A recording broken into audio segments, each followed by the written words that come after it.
Hey guys, welcome to my YouTube channel. Thank you for being here with me, and I'm glad that you've joined me in this conversation. So, today I want to talk about something that is like a TTC journey.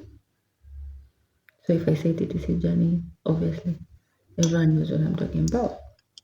So, there's this information I got on TikTok that was on my FYP, and I decided, this is very interesting. Let me just take a look and see if it really works or not.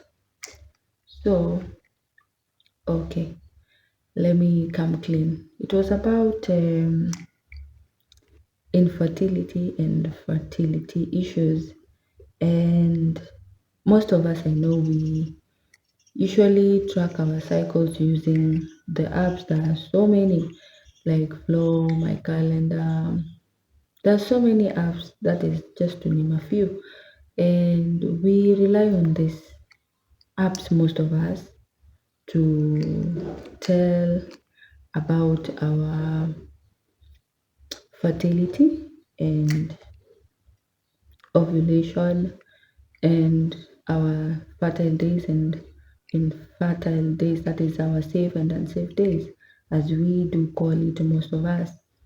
And well, I became curious because when you search on the internet or when you Google, they usually talk about ovulation kits or ovulation strips and BBT and now the app. So most of the people usually rely on apps, but we, for the longest time, we don't know that the ovulation strips usually help and tracking our BBT. So I came across this information on TikTok and decided, why not give it a try? Yeah. So I came to realize that for your ovulation to take place, your body must signal your brain to release a hormone for you to ovulate, something which I didn't know. So that is where the ovulation strips come in. So there's usually this hormone called LH, which is the luteinizing hormone that your brain signals your ovaries to ovulate. That's so they release that hormone within 24 to 36 hours for you to ovulate. Something that I didn't know all my life, that I, thanks to TikTok, I knew. Yeah. So I told myself, this is something that I might want to try. Yeah. So first things first, I decided to buy the ovulation kits, and yeah, they're somehow expensive, but I came across one at Kilimall, which were a bit cheaper, for 10 for 350 or 400, for which that was cheaper for me because there was a time I went kwa chemist kuulizia how much they were. They told me 1700 for 10 strips. So I was like, hey, that's quite something. So I decided to go on Kilimall and buy the 10. So I ordered and it was delivered to me. And I even discovered your BBT, that is your temperature, can actually tell if you've ovulated or not. So I bought this. Yeah, that's been my baby for some time. I buy the ovulation kits and decide to have place where I will record, even though there is this app called Primam which records everything for you, but this is what I did, and this is what I've been seeing on TikTok, and I decided to do one for myself. So this cycle, I decided to track my LH hormone and know if I was tracking right, because there was a day, I went to a gyna, and he told me about something to do with timing, of which most of us usually think that you have a problem, but the real sense is maybe you're not timing right your ovulation days, or when you're safe, when you're not safe, when you're fertile, when you're not fertile. So it was for me it was a to-do list. I wanted to know seriously why he was saying about the right timing. Yeah.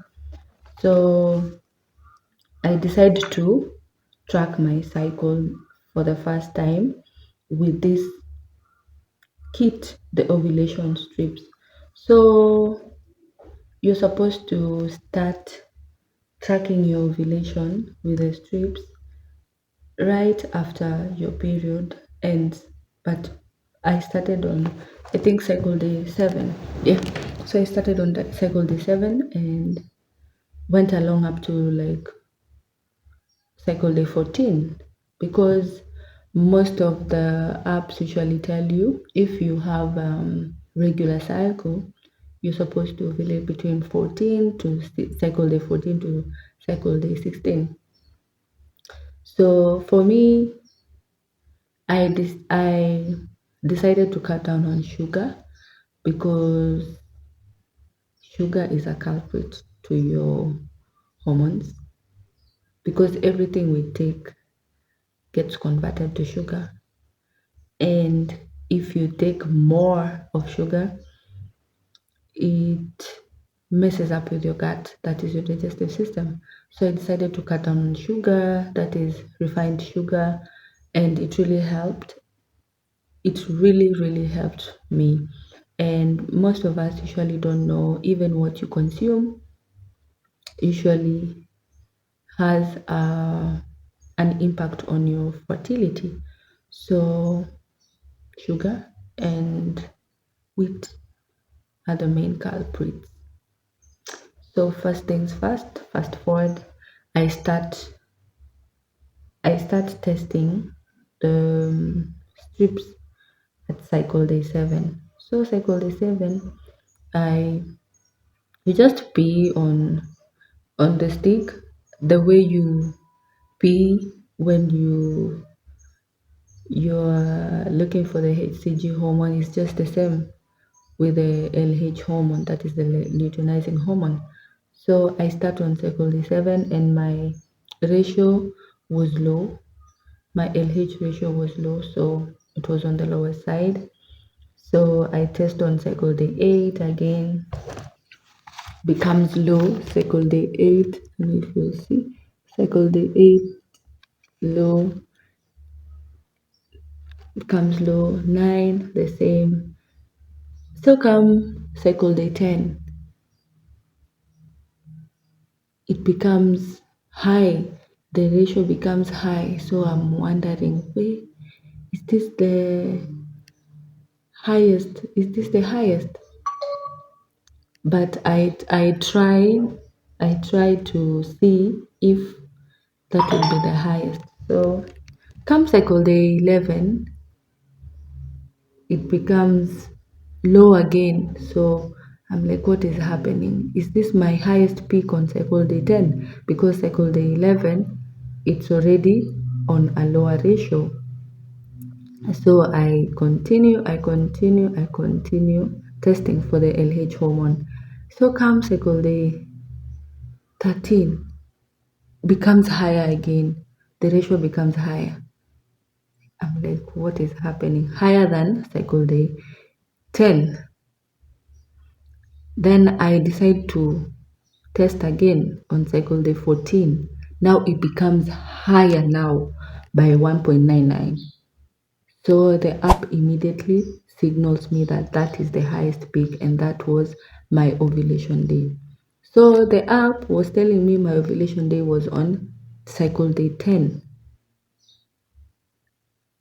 And if I could have gone with cycle day 10, it means I could have missed out. If I could have not tested with the LH strip, I could have just known, my ovulation day is on cycle day 10, the way the app says, and then missed out on that cycle. And then I blame it on myself. Why am I not getting pregnant? Why am I not getting pregnant? I don't know if you are with me up to there. So come cycle day 14, turns out that is my LH surge. That is the highest peak my luteinizing hormone is. So after your highest peak, it means after 24, you have 24 to 36 hours for ovulation to take place. So while doing this, I was even tracking my BBT. BBT, that is the temperature at its lowest. That is when you have not done anything. Ukiamka tu, you take your temperature. So what happens when you're on your cycles, when you've started your period, your temperature is higher on your period days. Then after you've already, that phase of your period ends, your temperature becomes like normal, that is at its lowest temperature, right? Then after, when you are about to ovulate, the progesterone takes place and makes your temperature to go higher. So your temperature will stay elevated when you are about to ovulate and when you've ovulated. So your temperature will stay elevated during your fertile days. When you are about to start your period, your temperature goes down. If your temperature goes down within 2 or 3 days, you'll expect your period. But if your temperature remains elevated or high, that means you're pregnant. Now that is the trick. You can know when you are about to get your periods using your temperature. If your temperature stays elevated after ovulation, it means you're pregnant. But if it drops within 2 or 3 days, you get your period. So after cycle day 14, I ran out of strips and now I am depending on this. Yeah.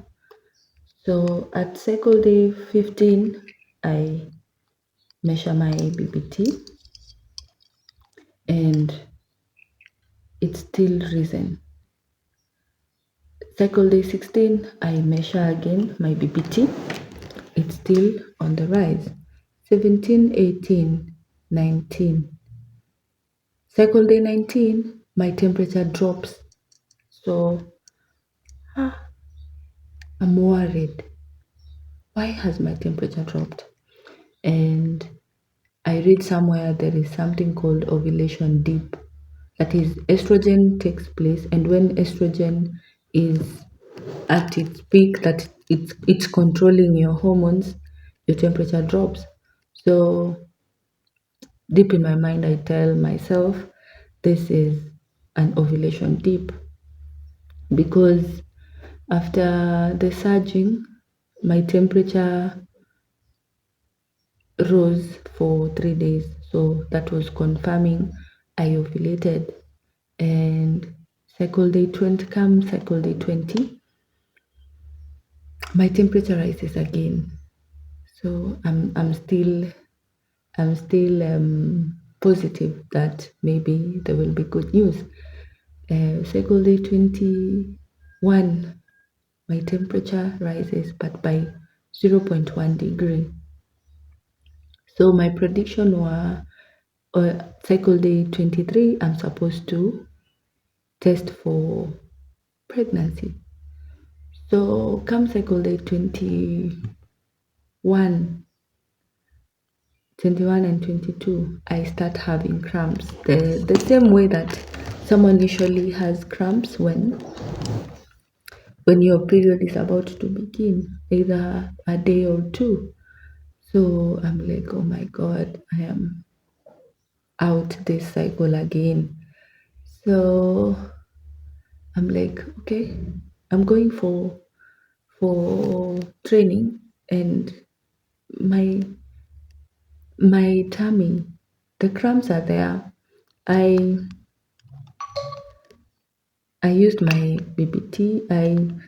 I checked my temperature early in the morning, and it was still high, and I was feeling really hot that day. So I'm like, what is happening? Hmm? So I go for training, and yeah, I'm still feeling unusual, and like the normal feeling that usually feel the PMS symptoms. I'm having the PMS symptoms. So I go for training, and I sit, but I am cramping. I am really cramping. So I'm like, oh, after this, when I go for my tea break, I'm sure, because I even carried a pad, I'm sure and flow is here. So deep in my mind, I am contemplating, now I'm out this cycle, and that's it. So I go to, after the break, I go to the loo. Whoa, surprise, there's no one to flow. I'm like, okay, but the prediction says and flow is supposed to start today. Let me just wait, and then maybe ikifika jioni they'll be here. So that morning my temperature was high, but now, because I am used to this, I'm used to the disappointment, and all that. So come in the evening, I'm not seeing ant flow. Wait, what? So I decide, let me go take this HCG test.